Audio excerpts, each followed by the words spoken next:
Is your Spectrum modem stuck in a frustrating cycle of flashing lights?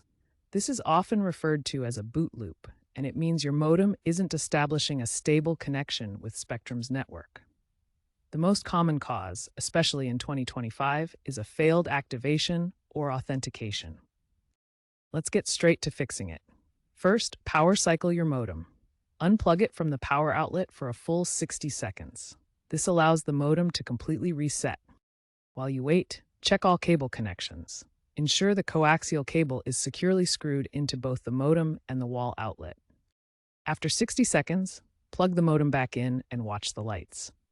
If the lights continue to cycle, move on to the next fix. Ensure proper activation by logging into your Spectrum account through the app or website to confirm your modem is registered.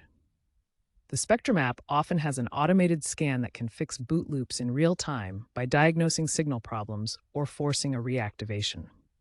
As of 2025, Spectrum has rolled out firmware updates to resolve activation-related boot loops, which means most of the time the activation on the app will resolve the issue. If the basic steps didn't work, your modem may have a deeper issue. Try a factory reset. Locate the reset button on the back of your modem. It's usually a small recessed button. The reset button is typically recessed and requires a paperclip to press. Next, check the signal levels. Access your modem's web interface by typing 192.168.100.1 into your web browser.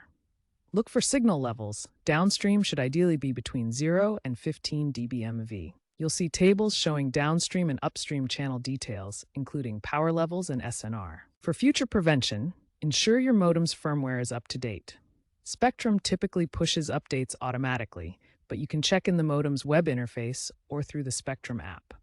Newer modems like this DOCSIS 4.0 model offer better stability and smart features.